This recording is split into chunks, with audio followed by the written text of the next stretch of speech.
ଜୟ Jagannath, good morning. ଆଜି ଆମେ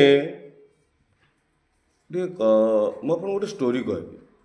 ଷ୍ଟୋରିର ମତଲବ ହେଲା, ଆମେ ଯାହା ବି କର୍ମ କରିବା ସେଇ କର୍ମ ଆମ ପାଖକୁ ହିଁ ଫେରି ଆସିବ।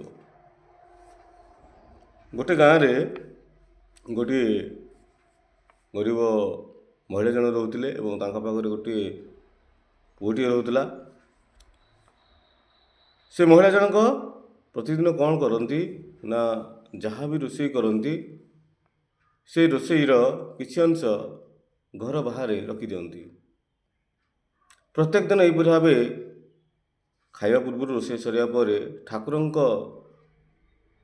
ସମର୍ପଣ ପାଇଁ କିଛି ଖାଦ୍ୟ ରଖିଦିଅନ୍ତି ଏବଂ ସେହି ଖାଦ୍ୟକୁ ଜଣେ ବୃଦ୍ଧ ଲୋକ ପ୍ରତ୍ୟେକ ଦିନ ଆସେ ଏବଂ ସେ ଖାଦ୍ୟ ନେଇଯାଏ ଏବଂ ସେ କହେ, ତୁ ଯାହା ବି କରୁଛୁ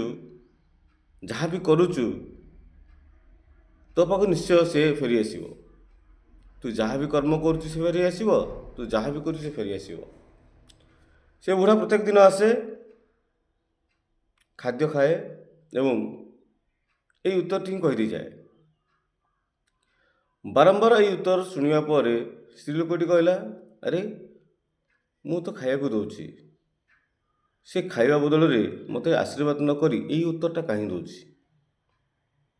ତୁ ଯାହା ବି କରୁଛୁ ସେ ତୋ ପାଖକୁ ଫେରି ଆସିବ, ତୁ ଯାହା ବି କରୁଛୁ ସେ ତୋ ପାଖକୁ ଫେରି ଆସିବ। ଆଜ୍ଞା, ଚିନ୍ତା କରନ୍ତୁ, ଆମେ ଯାହା ବି କରୁଛେ, ସୁକର୍ମ କୁକର୍ମ ଯାହା ବି କରୁଛେ, ମଣିଷ ଜୀବନ ନା, ସଦାବେଳେ ଭଲ ଭାବନା ଆସିବ ବୋଲି ଆମେ 100% ଗ୍ୟାରେଣ୍ଟି ଦେବାନି। କିନ୍ତୁ ସେ ବୃଦ୍ଧ ଲୋକ କୁହନ୍ତି, ତୁ ଯାହା ବି କରୁଛୁ ସେ ଫେରି ଆସିବ, ତୁ ଯାହା ବି କରୁଛୁ ଫେରି ଆସିବ।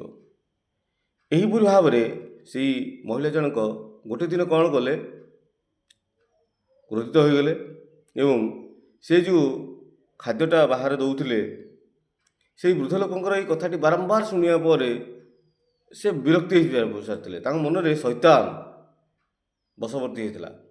କାରଣ ମଣିଷ ମନରେ ସବୁ ପ୍ରକାର ଭାବନା ଆସିପାରେ, ଭଲ ଭାବନା, ଦୈବିକ ଭାବନା, ଶୈତାନୀ ଭାବନା, ବିଭିନ୍ନ ପ୍ରକାର ଭାବନା ଆସେ। କାରଣ ମଣିଷ ମନର କୌଣସି ଲିମିଟେସନ୍ ନାହିଁ। ମଣିଷ ଯାହା ଭାବିଥାଏ ତାହା ହିଁ କରିଥାଏ।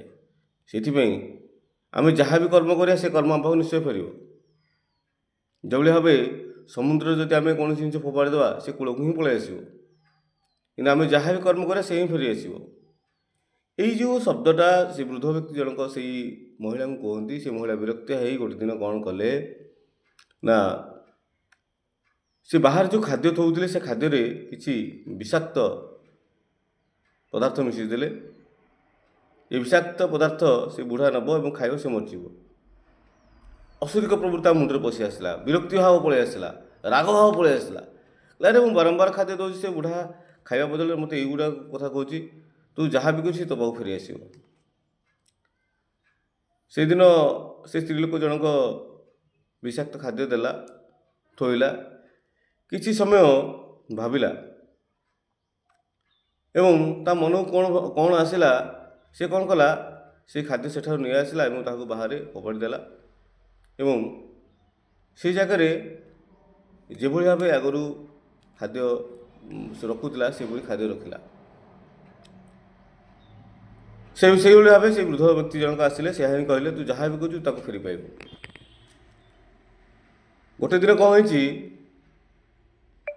ସେ ସ୍ତ୍ରୀ ଲୋକର ଗୋଟିଏ ପୁଅ, ଛୋଟିଆ ପୁଅ, ଗୋଟେ ଦିନ ତା ମା' ପାଖରେ ଆସି ଅଳି କରିଛି, ମା' ମୁଁ ଆଜି ମରିଯାଇଥାନ୍ତି, ମୋତେ ଭାରି ଭୋକ ଲାଗୁଥିଲା, ମୁଁ ଆସିବା ପାଇଁ ସକ୍ଷମ ହେଉନଥିଲି, କିନ୍ତୁ ବାଟରେ କ'ଣ ହେଲା, ଜଣେ ବୃଦ୍ଧ ବ୍ୟକ୍ତି ଦେଖିଲେ ଏବଂ ମୋତେ ଖାଇବାକୁ ଦେଲେ। ମୁଁ ଖାଇଲି ଏବଂ ଆଜି ତୁମ ପାଖରେ ଏଇଠି ଦଣ୍ଡାୟମାନ ହେଲି। ସେତେବେଳେ ସେ ବୃଦ୍ଧ ବ୍ୟକ୍ତି ବିଷୟରେ ମହିଳା ଜଣକ ପିଲାକୁ ପଚାରିଲେ, ସେ ଦେଖିବା କେମିତି ଏବଂ ସେ ଯେଉଁ ବୃଦ୍ଧ ବ୍ୟକ୍ତି ପ୍ରତିଦିନ ଆସି ଖାଇବା ନିଅନ୍ତି ଏବଂ ତାଙ୍କୁ କୁହନ୍ତି, ଯାହା ବି କରୁଛୁ ତୁ ତାହା ଫେରି ପାଇବୁ, ସେହି ବୃଦ୍ଧ ବ୍ୟକ୍ତି ଜଣକ ହିଁ ସେ ଖାଦ୍ୟ ପୁଅକୁ ଦେଇଥିଲେ ଏବଂ ସବୁ ଜାଣିବା ପରେ ମା ତାର ମୁଣ୍ଡରେ ହାତ ଦେଇ ବସି ପଡ଼ିଲା, କହିଲା ଆରେ ଯେ ବୃଦ୍ଧ ବ୍ୟକ୍ତି ଜଣକ ଯାହା କହୁଥିଲେ ସେହା ହିଁ ହେଲା। ମୁଁ ଯାହା ବି ଦେଉଛି ତାହା ତୁ ଫେରି ପାଇବୁ। ଯଦି ମୁଁ ବିଷାକ୍ତ ଖାଦ୍ୟ ମୁଁ ଦେଇଥାନ୍ତି ସେଇଦିନ ସେଇ ଖାଦ୍ୟରେ ବୃଦ୍ଧ ବ୍ୟକ୍ତି ଜଣକ ନେଇଥାନ୍ତେ, ତାହେଲେ ସେ ଖାଦ୍ୟ ଖାଇଥାନ୍ତା କିଏ?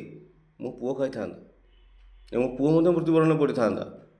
ସେଥିପାଇଁ ଆମେ ଯାହା ବି କର୍ମ କରିବା ତାର ଫଳ ହିଁ ଆମେ ପାଇବା, ଅନ୍ୟ କି ପାଇବେନି। ଆମେ ଯାହା ବି ଦେବା ଆମେ ହିଁ ଫେରି ପାଇବା।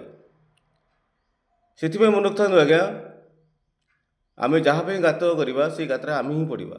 ମୁଁ ଏଇ ଛୋଟିଆ ଗଳ୍ପ ମାଧ୍ୟମରେ ଆପଣଙ୍କୁ ସଚେତନ କଲି।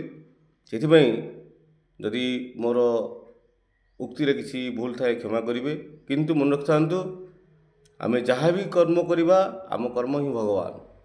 ଆମେ ଭଲ କର୍ମ କଲେ ଆମକୁ ଭଲ ଫଳ ମିଳିବ, ଖରାପ କର୍ମ କଲେ ମଧ୍ୟ ଆମକୁ ଖରାପ ଫଳ ମିଳିବ। ସେଥିପାଇଁ ମନ ଭିତରେ ବିଦ୍ୱେଷ, ଅହଙ୍କାର, ଗର୍ବ ଏହାକୁ ଛାଡ଼ି ଦିଅନ୍ତୁ। ସବୁ ସମୟରେ ଭଲ ଚିନ୍ତା କରନ୍ତୁ, ଭଲ କର୍ମ କରନ୍ତୁ, ତାହେଲେ ଜୀବନଟା ଆପଣଙ୍କର ଭଲରେ ଭଲରେ ଚାଲିବ। ରହୁଛୁ, ଜୟ ଜଗନ୍ନାଥ।